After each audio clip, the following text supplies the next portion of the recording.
Hello, my name is Brant Hunt, and today is the second day of January 2023. And what I want to talk to you today is from the book by Mr. Dr. John Coleman, the Tavistock Institute.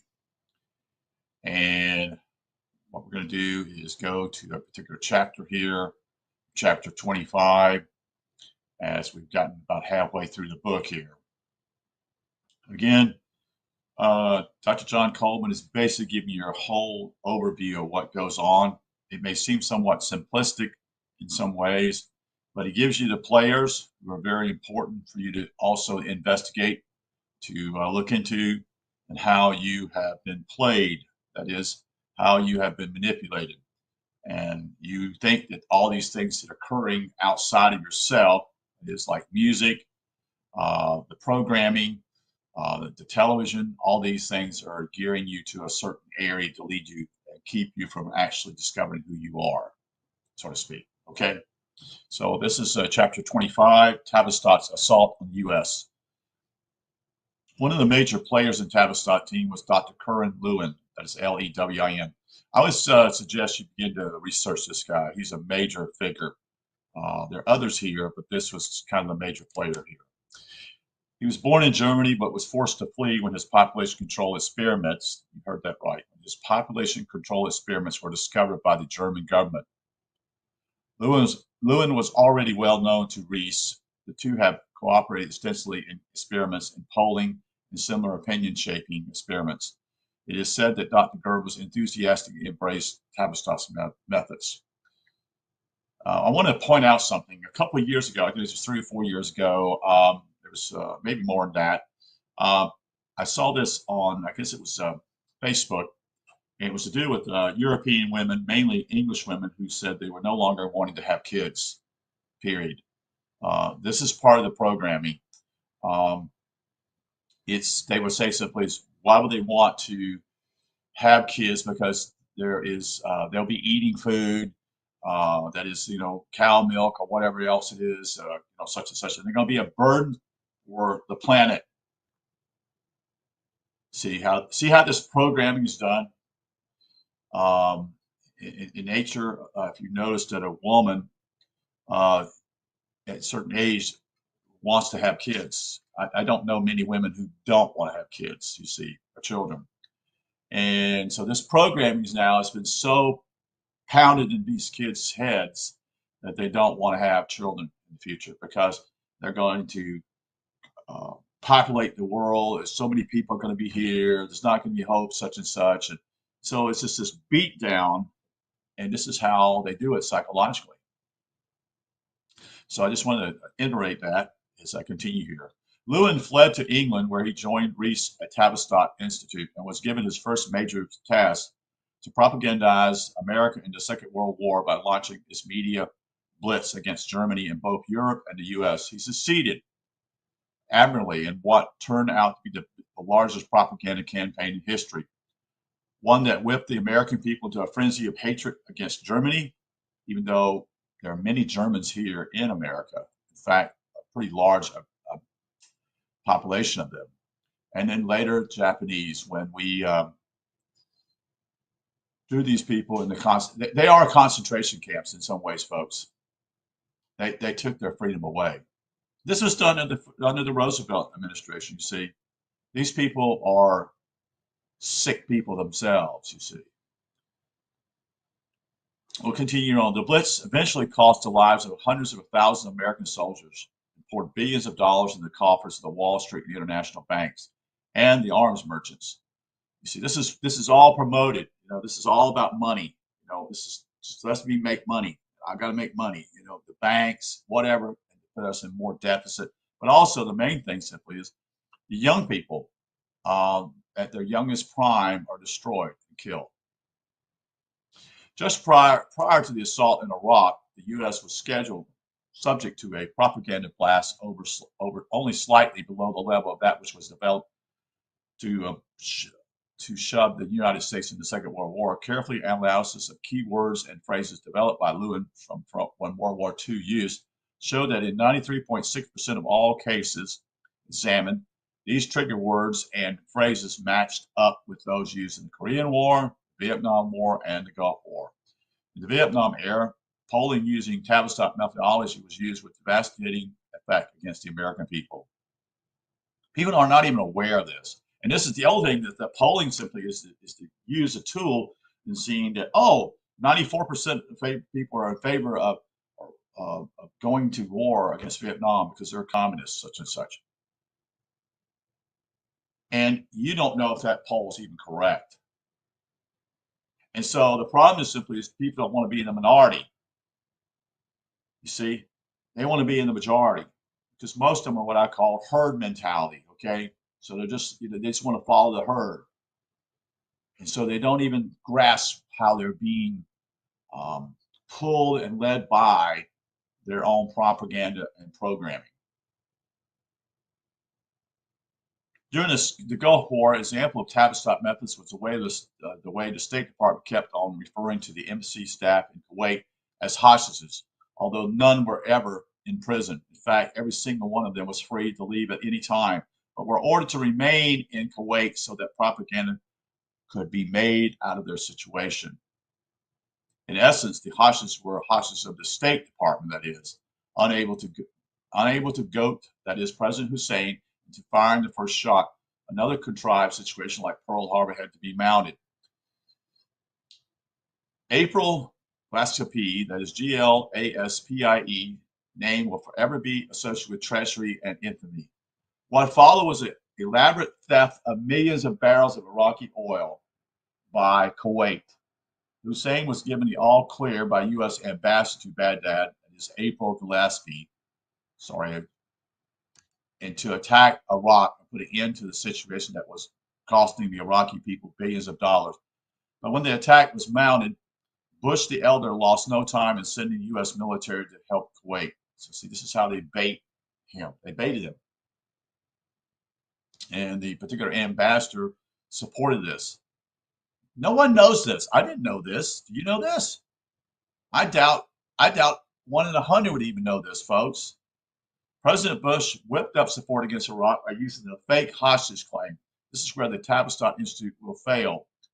While it has been able to convince the majority of Americans that our policy for the Middle East are right, Tavistock has not been able to gain control of Syria, Iran, Iraq, Algeria, and Saudi Arabia. It is this point that Tavistock devious plans to dispossess the Arab nations of their oil is coming unglued. The day when MI6 could dispatch Arabs like the Philippe and Captain Hill to undermine Muslim states has long since gone. The Arab countries have learned from their mistakes, and today they trust the British government for less than they did at the start of World War I. The dictatorship and barbaric of Egypt is in trouble. Muslim fundamentalists seek to make tourism hazardous, and Egypt relies on hard currency from abroad to keep floating, besides the $3 billion annual gift from U.S. taxpayers. Likewise, Syria is not going to stand alongside U.S. policies that favor Israel over the Palestinians for very much longer. And again, this was written back in the 90s, okay? At home, billions of dollars, 2005, I think it's written. Pardon me.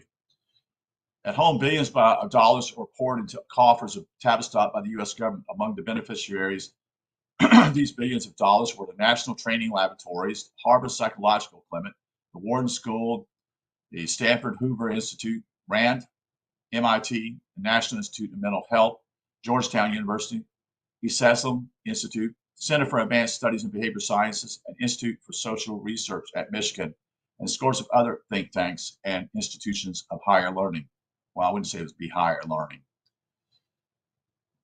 The task of setting up their affiliates in the U.S. in intelligence worldwide was given to Kurt Lewin, who we have already met, but whose name was most probably not known to more than 100 people before my story about Tavistock broke.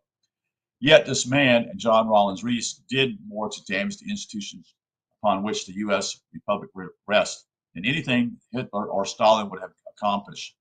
The way in which Tavistock unraveled the warp and woof of our social fabric, which holds the nation together, makes a chilling and frightening narrative of which the normalization or normalizing of homosexuality and lesbian lifestyles is a small but significant achievement. A far greater and more chilling achievement was the success of mass brainwashing through opinion polling. And they do this in a way that people are not even aware of it. And so this is, I knew some of this was going on myself, but I didn't know this was just to this point of actually it's just rampant. So why does Reese's Tavistock techniques work so well in practice? Reese perfected his mass brainwashing experiment through stress tests or psychological shocks, also known as stressful events. The Reese theory, now amply proved, was that if entire populations could be subjected to stress tests, then it would be possible first to work out in advance what mass population responses would be to given stress events. And this is what you're seeing right before your eyes right now, especially since 2020, with the whole deal with the COVID deal. It was a psyop.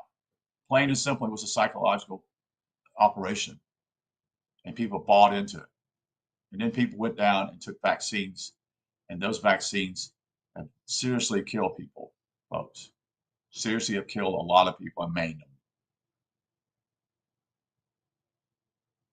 In a very explicit way, this technique is at the heart of creating the desired public opinion through polling, which was used with lasting effect to shield the Clinton administration from the scandals swirling around the White House. Yeah, it's amazing how he got away with what he got away with, isn't it?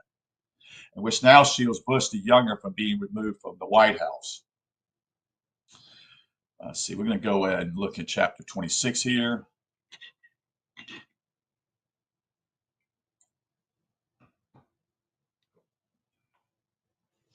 How mediocrity politicians, actors, and singers are puffed, P-U-F-F-E-D. This technique is what is known as profiling, and can be applied to individuals, small or large groups of people, mass groups of people, and or organizations of all sizes. They are then puffed to become stars. While still in his early 20s in Arkansas, William Clinton was profiled for acceptance in the Rhodes Scholarship Program. His progress was profiled through his career, and especially during the Vietnam War period. Then after he proved himself, Clinton was groomed for the White House and then constantly puffed.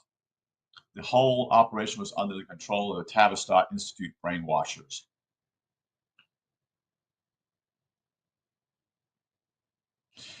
This is the way these things work.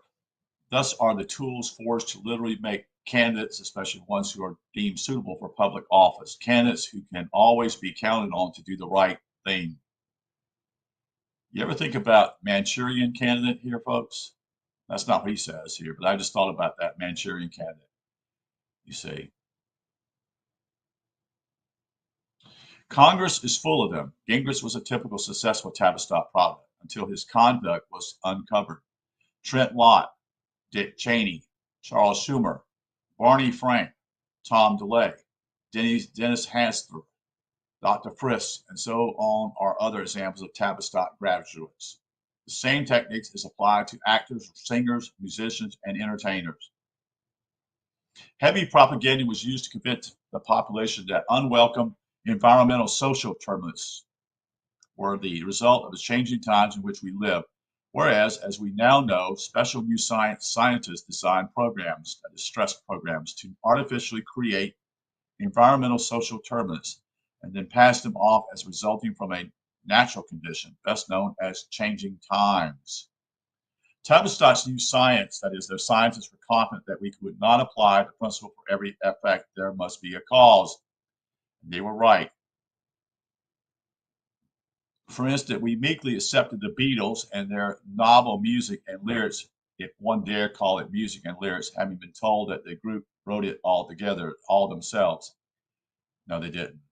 Actually, Tavistock's graduate, that is Theodore Adorno, whose 12 Antonio discourses were scientifically pitched to create mass environmental social turbulence all across America, wrote the music. None of the Beatles could read music. Nonetheless, they were puffed day and night without ceasing until everything about them, that is lies and all, was accepted as true. Tavistock proved over and over again that when a large group is successfully profiled and can be subjected to interdirectional conditioning, in just about every aspect of social and political life. An integral part of Tavistock mass mind control experiments in the U.S., which have been going on since 1946. Poll taking, opinion making, has been by far its most successful undertaking. America was whistsaw and did not know it. Just to prove the success of his techniques, Reese got Tavistock to test a large group of people on a conspiracy-related subject. It turned out that 97.6% of those who were questioned either rejected the idea that an overall conspiracy exists.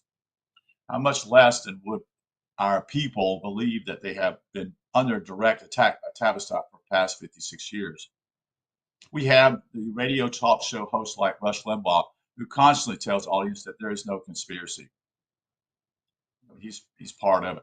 You see, another actor, and people love to hear that. You see, it makes them feel good.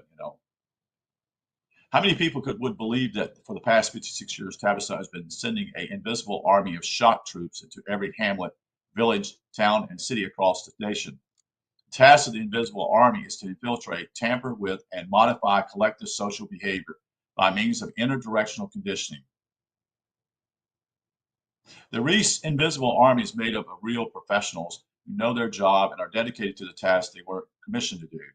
They are found today in the halls of justice, police, churches, school boards, sports bodies, newspapers, television studios, government advisory boards, town councils, state legislature, and our Legion in Washington.